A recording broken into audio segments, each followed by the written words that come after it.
I was newly single after my 2-year relationship ended. I was back to living alone again, and back to swiping on Tinder and all those apps. I had been single for a few months already, and I had met a few people in that time. During that time, I matched a girl on Tinder named Tracy, and she gave me her Snapchat, but it quickly fizzled out to her just watching my stories and not really communicating. That kind of used to happen all the time when I was in college, but now being in my late 20s using Tinder and just being reminded of how immature all this online dating stuff is, it feels a lot different at this age. I own a corner townhome in a little community. If you're wondering what I do, I'm an accountant. Good money, but miserably boring. After my ex moved out, I thought I would be ready for the privacy and peace and quiet, but I'd say after the first month, the novelty of that wore off. Maybe I'm more of a relationship person, or I just need people around, but being alone was getting to me. That's why I was constantly swiping on dating apps and trying to go on dates, just to get out of the house. This was last December. I posted something on my Snap story that had to do with Christmas, and guess who commented on my story? It was that Tracy girl who I hadn't spoken to in weeks. She struck up a conversation about us doing some Christmas-themed stuff together, and from there we started chatting for a bit. I suggested the most festive things I could think of: ice skating, going to the village, and looking at the decorations, but she suggested we decorate my Christmas tree. Firstly, I did have a fake tree, but it was up in the attic, so I told her I didn't have it up yet because it's kind of a 2-person job getting it out of the attic. She said she'd gladly come over and help, so I figured why not. I told her to come over around 9 that night. It was already dark at that point when we made the plan. It was likely like 7:30 because I remember hurriedly grabbing my keys and rushing to drive to the liquor store to buy a couple bottles of wine. When I got back to the house, I vacuumed and swept the floors. Ever since my breakup, the things my girlfriend would do to clean the place were left to me, and I realized how quickly a place can get dirty. 9 p.m. rolled around, and I was low-key sitting upright on the couch with the TV on, pretending like I was just chilling in the living room watching a movie already. Meanwhile, I had set everything up to be cozy and relaxing, but I sat there for a while, waiting on her to message me or for the doorbell. I sent a follow-up saying, "Let me know when you're on your way," and I eventually started to think she was flaking, until finally, around 9:30, when she said she's outside. She came inside, and I was shocked to find that I was looking up at her. She was a couple inches taller than me. I'm 5'10", so she had to be at least 6 feet tall. I also immediately picked up on the fact that she smelled like she was drenched in perfume. We went straight to the couch and sat down, and she sat really close to me, like our legs were touching. This is where I started to get confused in how exactly I was feeling. She looked a bit older, maybe a little rougher, I'm not sure how to explain it. And underneath that overpowering smell of cheap-smelling perfume, I couldn't help but feel like there was a slight hint of body odor, which completely turned me off. I asked her if she wanted wine, and she said yes please. So I went and poured a couple glasses as we talked. Have you ever met someone for the first time that you'd been texting or DMing for a while, and when you finally meet, they just end up being nothing like you pictured in your head? That was pretty much this. Something about her felt off, like she lacked certain social cues. I handed her a glass of Merlot, and we cheers each other. I shit you not, she almost immediately spilled a huge drop of red wine on my light blue couch. I composed myself, but I wanted to scream. I said it's okay, as I ran to the kitchen to get a damp paper towel and sponge. I ran back to the couch and blotted it as quickly as I could before it would settle. She kept apologizing, and I kept saying it was okay. After this, it got a little more tense, and to break the tension, I suggested I get the tree out of the attic. So I went up to the attic, slid over the giant box with all the tree parts in it, and started handing her down the pieces one by one, each piece getting bigger until we got to the biggest part, the part that I wouldn't be able to handle going down the ladder on my own. She grabbed it with ease. I had to remember this girl's size. Once everything was handed down, I went back down and we assembled the tree in the living room with Christmas music playing. I poured her more wine and I drank more myself. I loosened up a bit more. Wine makes any situation feel better. Once we had the tree set up, next was the ornaments. I told her my ornaments were all in the crawl space. These ornaments were all from my childhood. My parents gave me bins and bins of Christmas decorations. So I went down to the crawl space and one by one started taking out the bins while I left Tracy in the living room to relax. As I was doing all of this, I started feeling woozy, like the wine was getting to my head. I've never been a heavy drinker, so I do have a low tolerance, but I felt like I hadn't drank that much to feel this way. I grabbed the first bin and started lugging it up the stairs. By the time I got to the top, Tracy wasn't anywhere in sight. I assumed she was in the bathroom at first and called her name. I looked around each room and then saw that the bathroom was empty. I scratched my head in confusion as I kept calling her name. I went to message her on Snap, but she never opened the Snap. I checked the 2 bedrooms too, but she was gone. I couldn't believe this. She snuck out on me. This was when I started wondering if she thought I was ugly or weird or something, even though truthfully, I wasn't even really into her either. I crashed onto the couch, which suddenly felt a lot more comfortable than before, and honestly, as far as I remember, I periodically checked my phone to see if she opened my Snap and just watched whatever was on TV, until my memory just faded to black. I swear, everything just went black. And then, I woke up in darkness. No lights, no TV on. I looked around in the dark room, and I knew I was hearing things. I felt like I was still on the couch, and I felt weak. My limbs were hard to move, but I managed to find my phone right under me within seconds, and I checked the time. The second the phone screen lit up, I saw it. Even though the light was facing toward me, that glow from my phone screen with the brightness all the way up revealed the outline of a tall person's silhouette standing in front of me. For some reason, I didn't scream. I just put the phone down, bringing the room back to darkness. I finally opened my mouth to say, "Tracy," hoping it was her, but still not in that moment remembering what had happened earlier. Whoever was standing there didn't answer me. I eventually picked my phone back up and turned on the flashlight, and I saw that it was in fact Tracy standing in front of me. She wasn't moving. She was just looking down at me. I felt locked to the couch. I don't know if it was because of pure fear or the effects of whatever she had obviously laced me with. I genuinely was having a hard time moving my limbs. I felt weak and helpless. All I could manage to say was "Tracy" a couple more times. She turned towards the stairs, and again, I swear, she sprinted toward them, and all I heard were the disturbingly loud stomps of her running down the stairs. I heard something slam from downstairs. Looking back, I'd imagine it was the front door. Everything looked and sounded so wonky in those minutes after I woke up. Each passing minute, I felt more and more clear-headed, and moving became easier. I checked Snapchat to see that her account was gone, aka she blocked me. I looked out the front window and saw no cars outside besides my own and the neighbors. And then I realized I never saw the vehicle that she arrived in, or if she even arrived in one. I checked my entire home from top to bottom, checking for anything that could have been stolen. The only items I found missing seemed kind of bizarre at first, but honestly made so much sense soon after. Every last bottle of pills from my house was gone. All my vitamins and supplements, my bottles of Adderall, and even the bottle of Oxy that I had prescribed but never fully used after a surgery, those were in the drawer next to my bed. I noticed a bottle of vodka was taken from my mini fridge in my room too, but other than that, I didn't see anything else that could have been stolen. Still, I called the police right then and reported the robbery. I gave the Snapchat username and explained that I never got her number or knew anything really about her identity minus the name that she gave me, which was Tracy Gibson. The police knocked on my neighbor's door since all of our homes are attached, even though it was like 1 a.m. With me standing next to them, they questioned if he'd seen or heard anything strange, to which he said no, he'd been asleep. After about 20 minutes, the police left. I made sure all of my keys were still in place so as to make sure she couldn't get back in. But other than that, this Tracy person disappeared without a trace. I knew her behavior was quirky and wonky from the first few minutes of meeting her, and it makes so much sense now. I won't even call it a theory because I just know this is the truth. I think that girl, or woman I should say, was older than she claimed, and she was potentially homeless with a serious drug addiction. I think she drowned herself in perfume to mask the body odor that was honestly still showing through.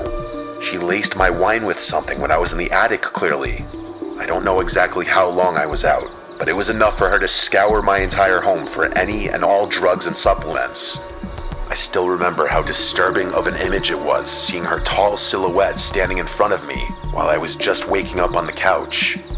Honestly, after this, I didn't even decorate the tree that year.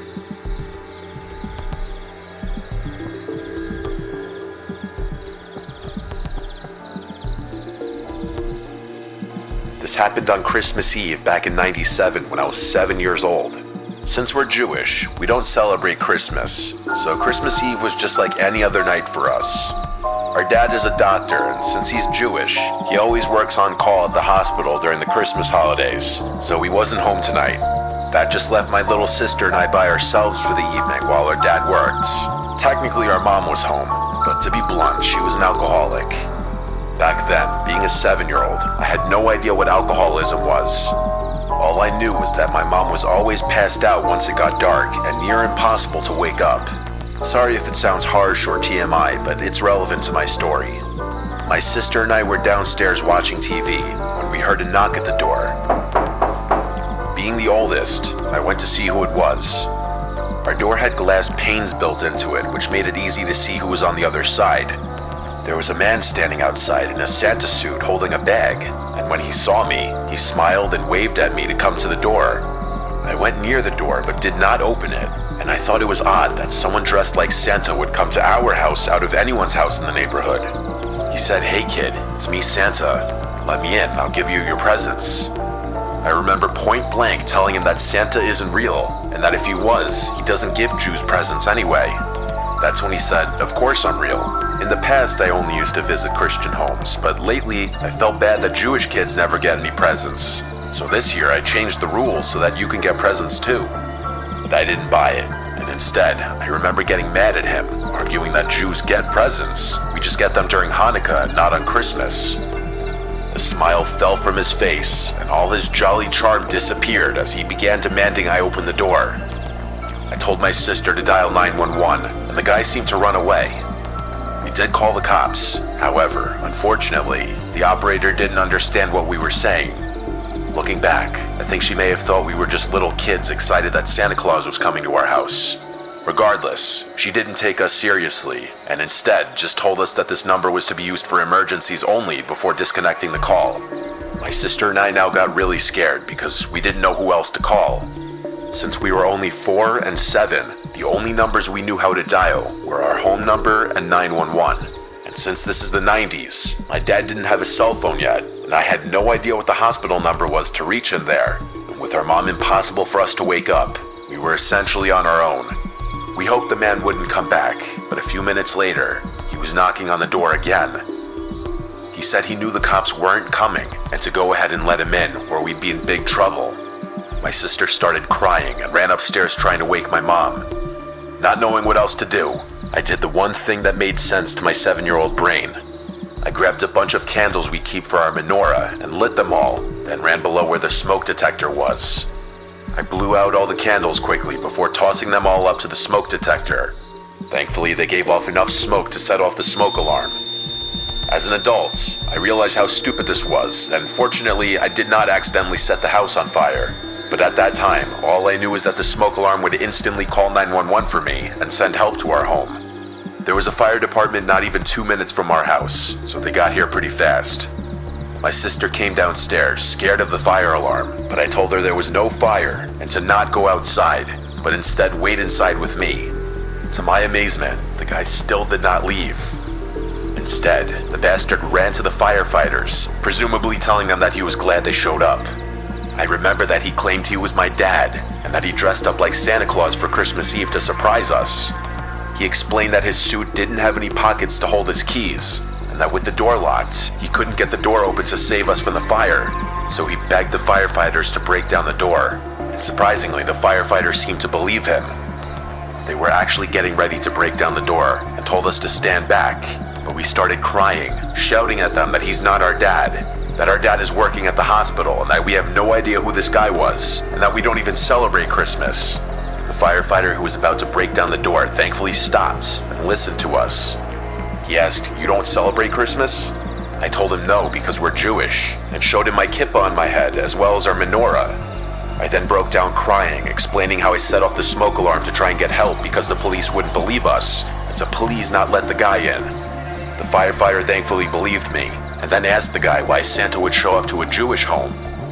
I don't remember exactly what the guy said, but the firefighters clearly didn't believe him. Two of them wrestled the guy to the ground while the other called the police to come by. They also asked what hospital my dad worked at so they could let him know what was going on. The police arrived and arrested the guy, while another officer stayed with us until my dad came home and explained the situation to him. My dad was furious with our mom for being wasted and essentially sleeping through the whole thing, but mostly he was grateful that we were okay. As far as Christmases go, I was glad to have our usual boring and quiet Christmas the following year. To this day, I think being Jewish saved my sister and I's lives, because had we opened that door to let Santa in, there's a good chance that would have been our final Christmas.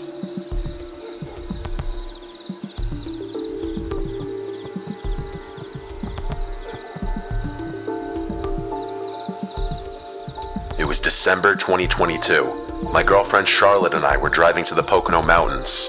We had rented a super cozy looking Airbnb decked out with Christmas decorations, and it was nicely located with a nice view, big property, and not far from a cute little village. To make things even more festive feeling, there was a snowstorm coming that night, so we set out on the road a little earlier to allow us time to get groceries and everything set up in the Airbnb. From the city to the Poconos was about 4 hours.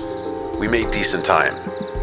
We stopped at a Family Dollar for some snacks and groceries, and then we went straight to the Airbnb. We turned towards the uphill gravel road through a clearing in the trees that led to the property.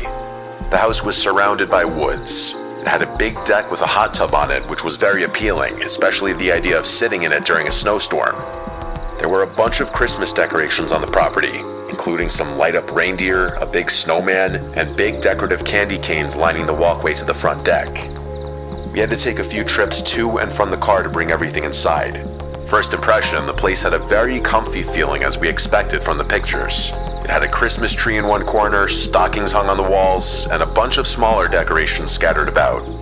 It had that very welcoming smell of wood that you'd expect in a country log cabin, though it was more so just a regular house.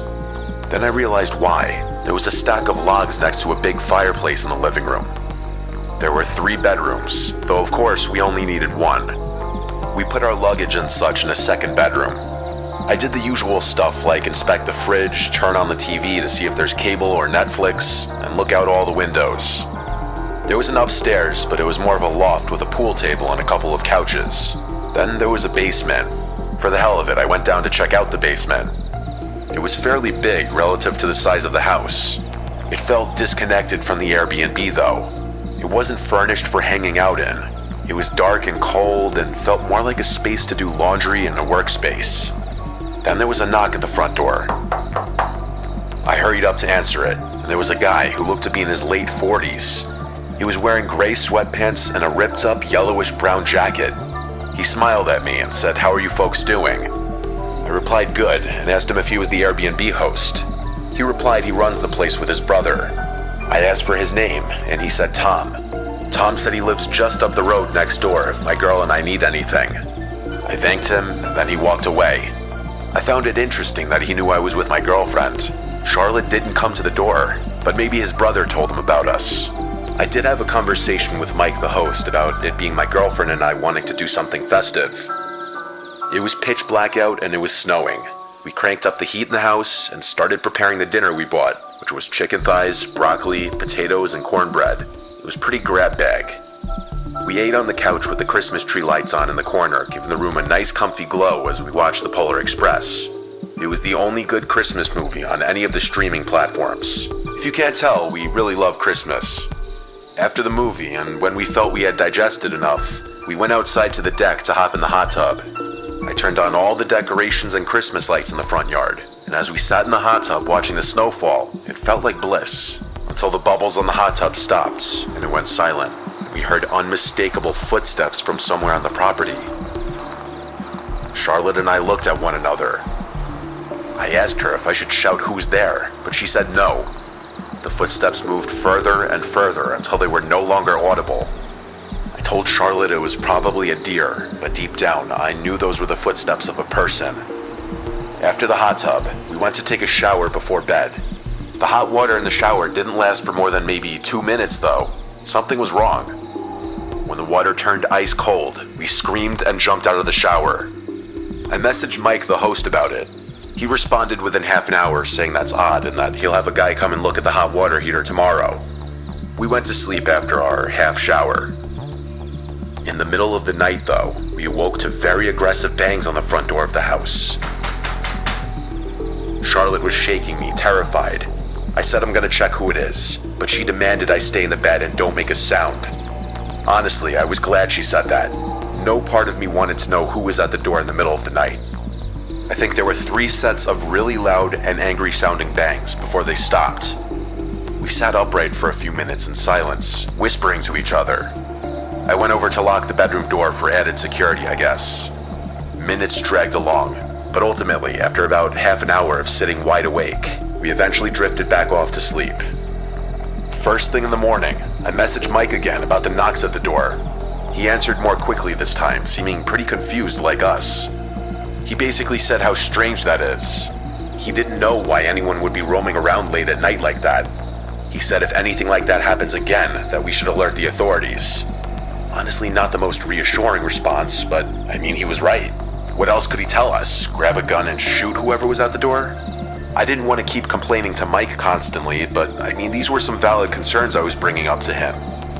There was a lot of snow outside, and it was a dark, cloudy day. There were still some flurries falling onto the ground. I went out to wipe the snow off my Jeep, and while I was doing so, I noticed footsteps in the snow. They looped around the house. I remembered the knocks from the night before, and wondered if it was from the same person, but these footprints looked fresh, and it snowed all night. Surely the footprints from last night would have filled in by now. I heard footsteps approaching now, actually, and I saw Tom walking from around my car. I told him about the hot water heater problem, and that Mike said they were sending someone to take a look at it. He said he knew and that he was here to take a look at it, actually. I also told him about the knocks at the door last night and the footprints in the snow. I even showed him. He looked at them and said there's a lot of strange folk out here that go snooping around at night. I asked if we should refrain from using the hot tub at night then, and he said no, that shouldn't be a problem. The people around here are harmless.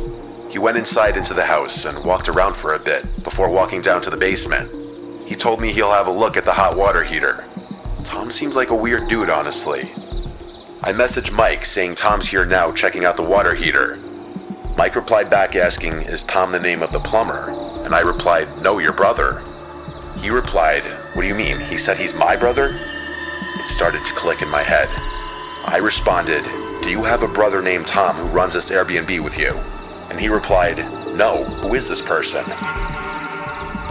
I hurried to Charlotte. I told her to collect her things quietly. We need to get out of here. As quickly as we could, we packed our bags, grabbed all of our stuff, and brought it outside to the car in one trip. I'm sure we left behind a charger or something small, but who cares? We got in my car, and when I started it, I looked in the rearview mirror and saw Tom quickly approaching the rear of the Jeep. I put it in drive and drove out of there as quickly as I could. When we were back on the road, we called Mike and explained everything and told him he needs to call the police now. He didn't stay on the line with us for long, but 20 minutes later, he called us back. We were in the car still. He said the police were there now and didn't see anyone in the house. Mike was on his way to the house as well, but he was mostly calling to get more details from us. We drove around the area and explored just as a way to calm our nerves after what just happened. After a few hours, we drove home. Mike messaged me later that night updating me and apologizing for everything. He said he didn't know anyone who resembled my description of Tom. What disturbs me is that man was watching us the entire time, from the moment we arrived to when we were in the hot tub, and he was probably the one banging on the front door in the middle of the night. Who knows what his intentions were? It's a good thing we left when we did, though.